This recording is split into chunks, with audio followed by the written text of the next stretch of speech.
মির্জা শায়ান মুগ্ধ। লেখনীতে জান্নাতুল ফেরদাউস মিথিলা। পর্ব সংখ্যা ১।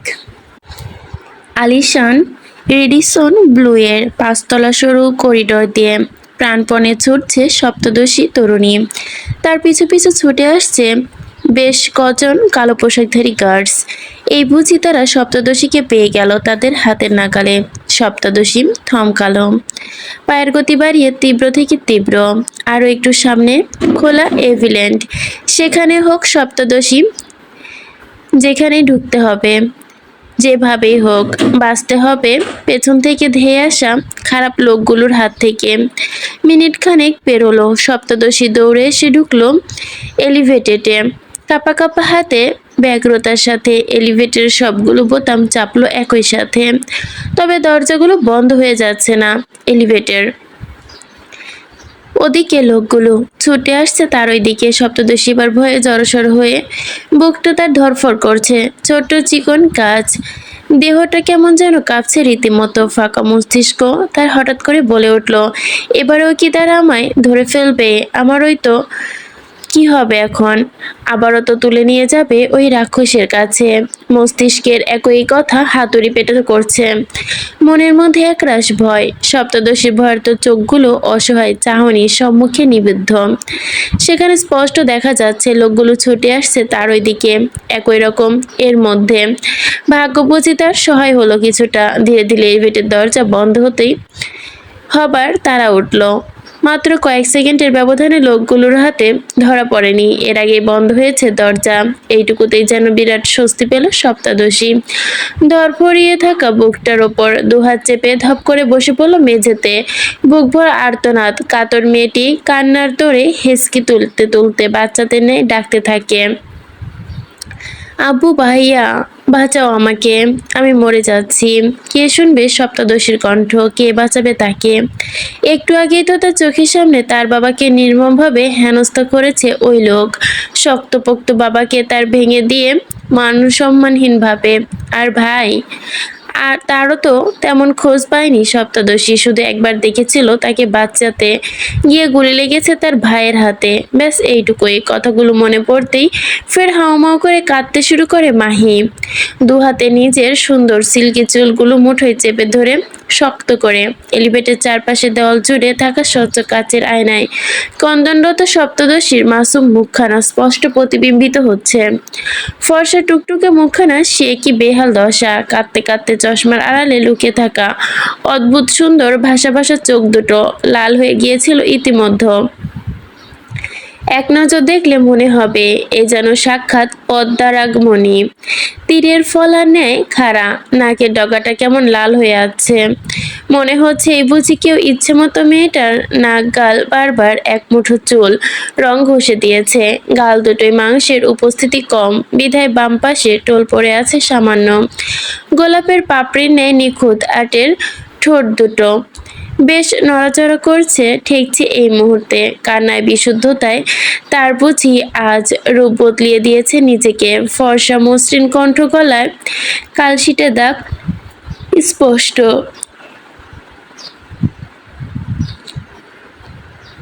কান্নায় বিশুদ্ধতা তার বুঝি আজ রূপ বাড়িয়ে দিয়েছে নিজেরই মনে হলো। ফর্সা মসৃণ কণ্ঠনালীটায় কালশিটে দাগ স্পষ্ট, গলার ব্যথাটাও করছে বেশ। কণ্ঠ ফুটে বেরোতে চাচ্ছে না শব্দ। অন্তমূর্তি সপ্তদশী নরম ধাঁচের মেয়ে। প্রতিকূল মুহূর্তে নিজেকে সামলানো কিংবা বাঁচানো খুব একটা উপায় জানা নেই তার। তাই তো কেমন কাঁদছে নিজের ওপর অসহায়ত্ব নিয়ে। এদিকে এলিভেটর ততক্ষণে এসে থামলো টপ ফ্লোরে। ধীরে ধীরে বন্ধ দুয়ার খুললো। সপ্তদশী ভয়ের তো ঢোক গিলল। রয়ে শয়ে আলতো হাতে ঘা বের করে সামান্য তাকালো। সতর্ক দৃষ্টিতে শুনশান নীরবতা আচ্ছন্ন করিডর। এদিকে নজর বুলিয়ে দেখে নেয় চারপাশ আদৌ কেউ আছে কিনা। তবে না, আশেপাশে কেউ নেই। বোধহয় লোকগুলো এখানে এখনো পৌঁছাতে পারেনি। কিন্তু না, সে এসে থাকবে কতক্ষণ? এলিভেটেড বাদে সিঁড়ি ডিঙিয়ে এলে তাদের আসতে হয়তো আর 1 মিনিট খানেক লাগবে। সপ্তদশী আর সময় নষ্ট করল না। তখনই ভীত সন্ত্রস্ত দমলে ছোট করিডোরের বাম দিকে সিঁড়ির দিকে, যার দৌড় আপাতত ছাদ অবধি। টলমল পায়ে ছুটলো ছাদের পানে। সুবিশাল ছাদ, চারপাশে বাতাসের তীব্রতা, মাহির মতো পাতলা গায়ের গরনের মেয়েটা বুঝে এক্ষুনি উড়ে যাবে বাতাসের জোরে। মাহি কদম বাড়ালো ছাদের দিকে। একটুখানি এগোতেই বাতাসের ঝাপটে এসে বাড়ি খেলো তার সমস্ত মুখমণ্ডলে। সঙ্গে সঙ্গে চুল সহ সব উড়ে এসে আছড়ে পড়লো মুখের ওপর। মাহি তৎক্ষণাৎ হাড় বাড়িয়ে চুলগুলো সরাতে লাগলো মুখের ওপর থেকে। আনমনে ঘাড় বাঁকাতেই হঠাৎই ঝাটকে খেলো দুর্দান্ত। ছাদের একদম শেষ প্রান্তে দুপাশে সারিবদ্ধ দাঁড়িয়ে আছে অনেকগুলো গার্ড। প্রত্যেকেই চোখে মুখে অসাধারণ পেশি দায়িত্ব স্পষ্ট, যেন পেশাদারিতে মক্ত তারা। তাদের ঠিক মাঝখানে উল্টো দিকে মুখ ঘুরিয়ে দাঁড়িয়ে আছে মানুষরূপী জানোয়ারটা। তার উপস্থিতি চক্ষু চড়ক গাছ হতেই মাহি ছুটল ছাদের দরজার দিকে। তবে বালাই শার্ট মেয়েটা ছুটবার আগে কয়েকজন গার্ড এসে পথ আটকে দাঁড়ালো তার। অসহায় মাহি ফের দৌড় করলো দরুন অসহায়ত্বে। শেষে কিনা সে নিজে থেকে চলে এলো লোকটার কাছে। মাহি ভীত, সেই সাথে বড্ড চিন্তিত নিজেকে নিয়ে। এইরকম এরই মধ্যে হঠাৎ করে কর্ণকুহরে ভেসে এলো অদূরে বলিষ্ঠবান দেহী সুদর্শন যুবক ওরফে রাক্ষসটার ভরাট, অথচ দাম্ভিক কণ্ঠ। জমের ভয়ে পালাতে শুনেছি, বাট পালিয়ে গিয়ে নাচতে নাচতে ফের জমের কাছে চলে আসাটা বোধহয় ফার্স্ট টাইম দেখলাম। বাই দ্য হেল, তোর ছোটাছুটি শেষ হয়েছে? শেষ হলে চল, আমার তাড়া আছে। এই প্রথম নিজের চিরচেনা শান্ত স্বভাব থেকে বেরিয়ে আসে মাহি। তখনই যুবকের কথায় শোকচ করে পা পেছাতে পেছাতে ঝাঁঝালো কণ্ঠে বলে, যাব না আমি আপনার সাথে। আপনার মতো জানোয়ারের সাথে যাওয়ার চাইতে মরে যাওয়া ঢের ভালো। এতক্ষণে বলিষ্ঠ যুবক পেছনে ফিরল। এক হাতে তার প্যান্টের পকেটে গুঁজে থাকলেও আরেক হাতে তর্জনী মধ্যমার ভাঁজে খুলতেই ক্রু নিরাগুসর সিগার। যুবকের বাদামি ঠোঁট জোড়ায় ফাঁক গলিয়ে ধীরে ধীরে বের হচ্ছে সিগারেটের দূষিত ধোঁয়া। সে ধোঁয়ায় ধূমপায়িত মুখমণ্ডলের চারপাশ। যুবকের মুখ এখনো স্পষ্ট না, তার বাদামি চোখ জোড়া কুড়ো চাহনি এখনো দৃষ্টিগোচর হয়নি মাহির। হাল থোড়াই সাহস করতেই মুগ্ধ নামক ভয়ঙ্কর যুবকের মুখের ওপর ওভাবে কথা বলার। এদিকে মুগ্ধ কেমন বাঁকা হাসলো। এবার নিঃশব্দে সিগারেট শেষ প্রান্তে লম্বা একটা টান বসিয়ে ব্রু জুতা দাম্ভিক শব্দ তুলে এগোতে লাগলো একটু একটু করে। তা দেখে মাহি এবার ভয়ে ততস্থ। কাঁপতে কাঁপতে সপ্তদশীর পা পেছাচ্ছে বেশ। এতক্ষণে মুগ্ধের ক্রূর দৃষ্টি নজরে এলো মেয়েটার। মুহূর্তেই সম্পূর্ণ গা কেমন হিম ধরে গেল তার। সে ক্ষণে ক্ষণে ঢোক গেল। মুগ্ধ তখন এগিয়ে আসতে আসতে ঠোঁট পিছলে কঠিন গলায় বলে ওঠে, জিহ্বায় অতিরিক্ত চলন আর নারীদের লোক দেখানো লজ্জার ভূষণ দুটোই আমার অ্যালার্জি আছে। দেখলেই গা চুলকায়। এই যে এখন শুরু হয়েছে চুলকানি। মাহি ভরকিয়ে, এই লোকেরা হেন কথা, গা জ্বালানো কথাবার্তা শুনে নতুন নয়। সে পিছু যেতে যেতে আবারও চেঁচিয়ে ওঠে উদ্যত, একদম কাছে আসবেন না আমার। আমি আপনার সাথে কোথাও যাব না। দরকার পড়লে আত্মহত্যা করব, তবু আপনার মতো নিকৃষ্টের সাথে যাব না। মুগ্ধ কুটিল হাসে। পকেটে গুজে রাখা হাতটা বের করে এনে ঘাড়ে ডললো আহত করে। পরক্ষণে মেয়েটার পানে স্থির চাহনি নিক্ষেপ করে। এগিয়ে আসতে আসতে শান্ত কণ্ঠে ঠের দিয়ে বলে, মরবি? তাহলে মরে যা। কিভাবে মরবি বল? একটু থামে মুগ্ধ।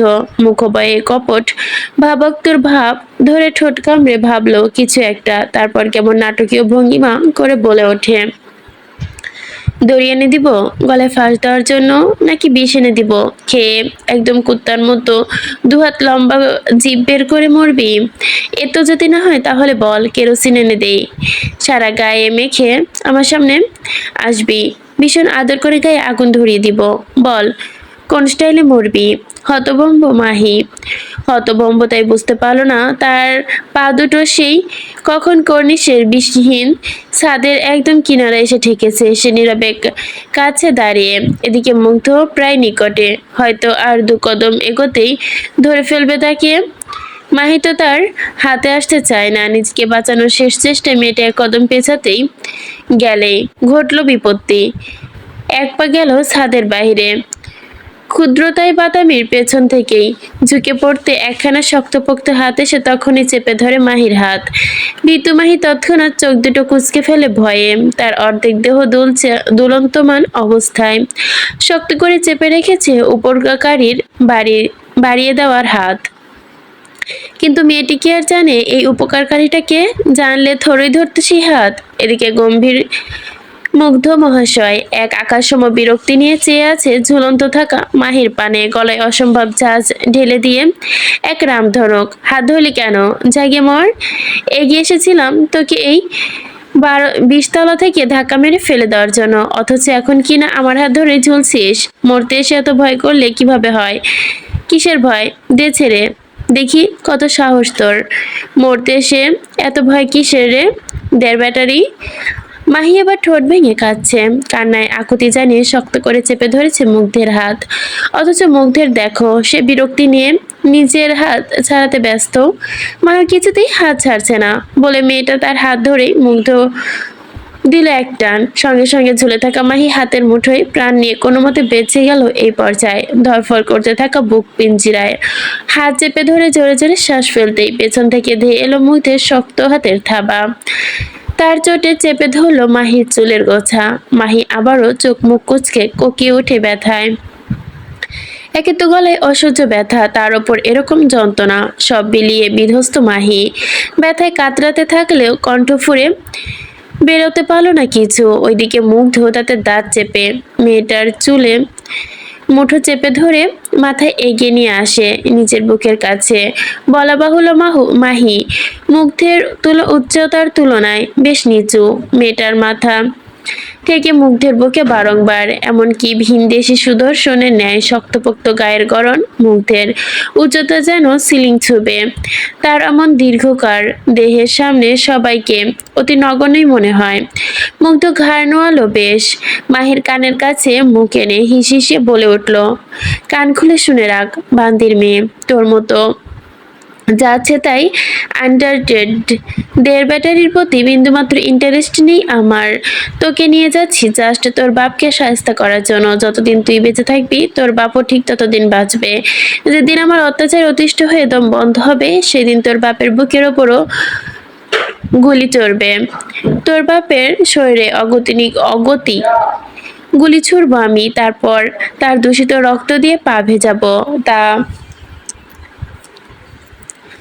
তাই তুই মরলেও আমার কিছু যায় আসে না, বাঁচলেও কিছু যায় আসে না। কাজ তোর বাপের সাথে, কাজ তোর বাপের শেষটা আমার হতেই হবে। And you are nothing to me. Did you hear that? You are nothing but fucking try to me. ঠোঁটে ঠোঁট চেপে কান আটকানোর প্রয়াসে ব্যস্ত মাহি। প্রতিটা কথা যেন তার কানের নয় বরং তার বুকে গিয়ে বিঁধেছে। এত ঘৃণা নিয়ে কিভাবে বাঁচে একটা মানুষ?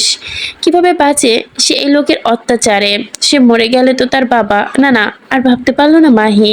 বাবার কথা কানে আসতেই মাথার ভেতরটা কেমন যেন করে উঠল। বাবার কথা মাথায় আসতে নিজের শক্তি হারিয়ে সব রকম চেষ্টায় উপনীত হলো মেয়েটা। মনে হলো প্রতিবদ্ধতা হলো, যাই হয়ে যাক আমি মরবো না, আমাকে বাঁচতে হবে, আমার বাবাকে বাঁচাতে হবে। হেলিকপ্টারের বিকটার শব্দে মুখরিত চারপাশ, চারদিকে ধুলোময় ছড়িয়ে। 20 তলার সুউচ্চ ছাদে হেলিকপ্টার এসে নামলো হেলিপ্যাডে। সুবিশাল হেলিকপ্টারের গায়ে বড় বড় অক্ষরে লেখা সৈয়দ মনস্টার। মুগ্ধ ভীষণ দাম্ভিকতার সাথে ভেতরে ঢুকলো। ভেতরে বেচারি মাহি পড়ল বিপাকে। এই ক্ষুদ্র জীবনে এর আগে কখনো হেলিকপ্টারে চড়েনি সে, না চড়েছে এরোপ্লেনে। মেয়েটা আবার অ্যাক্রোফোবিয়া আছে কিনা কে জানে, উচ্চতা দেখলেই ভয় পায়। সে কেমন ইতস্ত করছে ভেতরে ঢুকতে পারবে কিনা। এদিকে হেলিকপ্টারে বসে থাকা মুগ্ধ আয়েশ করে ফোন ঘাটছে। মাহিকে এখনো ভেতরে আসতে না দেখে কেমন যেন বজ্রকণ্ঠে আওড়ালো, ভেতরে ঢোকার জন্য আলাদা করে চাকরানি লাগবে কিনা। নবাবের মেয়ে হাতের অফুরন্ত সময় থাকলেও আমার হাতে নেই। সো আর 1 সেকেন্ড দেরি না করে ভেতরে ঢুকে আয়, না ঢুকলে এক লাথি মেরে ছাদ থেকে ফেলে দিব। Mind it. ভরকায় মাহি তৎক্ষণাৎ নিজের ভয় ডর সব ভুলে গিয়ে হেলিকপ্টারে উঠে পড়ে সে। মুগ্ধ তার দিকে দৃষ্টিপাত না করেই পাইলটকে উদ্দেশ্য করে হুকুম ছুড়ে, টেক অফ। হুকুম যথার্থ তামিল করে বিদেশি পাইলট সাহেব। মুহূর্তে গর্জে ওঠে ইঞ্জিন, রোটর ঘুরোতে দ্রুত বেগে। চারপাশের বাতাসের তীব্রতা বেড়ে যায় বহুগুণ। ক্রমশ হেলিকপ্টার দুলছে, সেই সাথে বেড়ে গেছে মাহির নিঃশ্বাসের গতি। বুকটা ধড়ফড়িয়ে ওঠে বেশ ভয়ে। এইটুকুন হয়ে যাওয়া মেয়েটার ক্রমশ এগোতে লাগে মুগ্ধের দিকে। মুগ্ধ আর চোখে দেখলো তা, বিরক্তি নিয়ে ঝাঁঝিয়ে উঠলো, কোলে উঠে আসবি নাকি? দেখ চামচিস, আমার কিন্তু এই মুহূর্তে এসব করার বিন্দুমাত্র মুড নেই। মাহি শুনলো কি কে জানে, সে কেমন আতঙ্কিত কণ্ঠে অসহায় বলল, আমার আমার ভয় ভয় লাগছে। আমি আসলে পুরোটা শোনার ধৈর্য হয়নি মুগ্ধের। তার আগে সে দোকানে গুজলো মোটা হেডফোন, নির্বিকার ভঙ্গিতে পেছনের দিকে গা এলিয়ে চোখ দুটো বুঝলো কোনো মতে। মাহি চুপচাপ বসে রইল চোখ খিচে, আসনের দুপাশের অংশ খামচে ধরে কেমন করে। সময় পেরোচ্ছে, একটা সময় চোখ বুজে থাকা মাহির চোখে ঘুম ধরা দিল। সত্যি সত্যি ঘুমন্ত মেয়েটা ডুলু ডুলু অবস্থায় মুগ্ধের পায়ের ওপর মাথা ঠেকলো। মুগ্ধ টের পেল বোধহয়, সঙ্গে সঙ্গে নিচের পা দুটো ঝাঁঝিয়ে উঠলো। বেয়াদব ছেলে। মুহূর্তে ঘুম কেটে গেল মাহির। হতবুদ্ধি নেই, এদিক ওদিক মাথা নাড়িয়ে বলতে লাগলো, কি হয়েছে কি হয়েছে? মুখ ধরা করেনি, স্টেপ কটমট দৃষ্টিতে নিক্ষেপ করলো মাহির ওপর। মাহি বেচারি চুপসে গেল তৎক্ষণাৎ, মাথাটা নুয়ে সরে বসলো বেশ কিছুটা। ভয় লাগলেও আবারও কিছু করার নেই। আবারও যদি ঘুমন্ত অবস্থায় এই লোকটার গায়ে পড়ে, তখন আবার সত্যি সত্যি হেলিকপ্টার থেকে লাথি মেরে ফেলে দেয়। রাশিয়া, তুষারপাত পড়া পাহাড়ে ঘেরা, হালকা কুয়াশা মাখা চারপাশ। স্কেটোর লেকের কোল ঘেঁষে নির্মিত এক ব্যক্তিগত প্রাসাদের অভিমুখে বিশাল জায়গা জুড়ে তৈরি করে রাখা হেলিপড। চারপাশে ধুলো উড়িয়ে হেলিকপ্টার নামছে সেইখানে। আঞ্চলিক সময় রাত 8টা হলেও এখানকার চারপাশটা এখনো কেমন মৃদু আলোয় উজ্জ্বল হয়ে আছে। হালকা এখানে সন্ধ্যা নামে বেশ। আকাশে এখনো হালকা মেঘ জমে আছে, হয়তো একটু পরে আকাশের বুক চিরে নেমে আসবে বাড়িধারা। হেলিকপ্টার ল্যান্ড হলো ভূমিতে। সময় নিয়ে সেখানে সগৌরবে বেরিয়ে আসে মুগ্ধ। পরনে দামি ট্যান্ট স্যুট, দামি বুট, ঘাড় সমান উসখুস বাদামি চুল আজও বেঁধে রাখা হয়েছে ঝুটি সরু। এক হাতে পেটের কাছে স্যুটের বোতাম খুলতে না খুলতেই পা বাড়ায় মুগ্ধ। তখনই 5 জন এলিট বডিগার্ড ছুটে এলো মুগ্ধের কাছে, চারপাশ ঘিরে। গম্ভীর মুখানো যুবকের পেছনে পেছনে হাঁটছে তারা। পরনে সফেদ রঙা স্যুট বুট, কানে ইয়ারপড, হাতে আবার রাইফেল। বিশাল আয়ত্ত জুড়ে তৈরি করা এহেন ব্যক্তির পাশাতে রক্ষণাবেক্ষণ দায়িত্বে নিয়োজিত কমব্যাট বডিগার্ডস। বাড়ির চারপাশে রাইফেল হাতে দাঁড়িয়ে আছে তারা। মুগ্ধের গৌরবময় কদমে হাঁটছে, তখনই তার সামনে ছুটে আসে একজন কমব্যাট বডিগার্ড। এসেই তিনি সম্মানে মাথা নুইয়ে হাঁটু গেড়ে বসল মুগ্ধের সামনে। দু হাতে একখানা নতুন ডিজাইনের রিভলভার এগিয়ে দিল মুগ্ধের দিকে। মুগ্ধ কিয়ৎক্ষণ সরু চোখে পরখ করলো বন্দুকটা। পরক্ষণে হাত বাড়িয়ে বন্দুকটা তুলে নিয়ে নাড়িয়ে চাড়িয়ে গম্ভীরতার সঙ্গে বলল, is it work good? Combat মাথা নুইয়ে রেখে ঝাঁকালেন একটুখানি। মুগ্ধ কেমন করু হাসলো তা দেখে। তখনই বন্দুকের নলটা ঠেকলো সম্মুখের হাঁটু গেড়ে বসে থাকা কমব্যাটের লালাট বরাবর। মুহূর্তে বডিগার্ড বেচারা ভয়ে কেঁপে ওঠে কেমন, তবুও মাথা তুলে তাকানোর সাহস নেই তার। তাকালেই যে বিপদ। মনস্টারের চোখে চোখ রাখা কিভাবে হয় নাকি মনস্টারের? মৃত্যুর আলিঙ্গন করা এত বড় দুঃসাহস তো তার নেই। মুগ্ধ কিছুক্ষণ এভাবেই বন্দুকটা ধরে রাখে বডিগার্ডের ললাট বরাবর। তারপর হুট করে কোনো রূপ বলাকওয়া ছাড়াই বন্দুক উঁচিয়ে তাক করে অদূরে ব্যক্তিগত পণ্ডের ওপর সাজানো রোমানিয়ান ভস্কের দিকে। টিগার চাপতেই ভস্কটা কেমন ভেঙে ছিটকে পড়ে চারপাশে। পাণ্ডে থাকা রাজস্বীয় রাজহংসীগুলো ভয়ে ধরফর করতে লাগে অন্যরকম ভাবে। এদিকে চারপাশে বাড়িতে থাকা অসহস্র বডিগার্ডেরা সজগে ততক্ষণে সারল যেন নতুন ভাবে।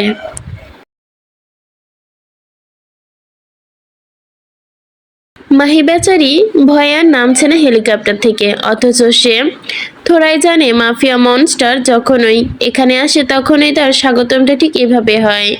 Cause this man loves violence.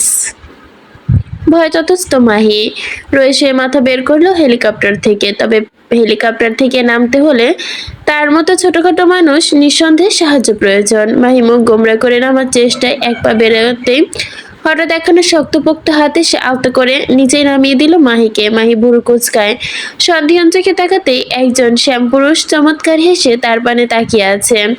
তার বাড়ন্ত হাত এখনো অপেক্ষা আছে মাহির। মাহি নিজেকে খানিকটা গুটিয়ে নেয় তৎক্ষণাৎ।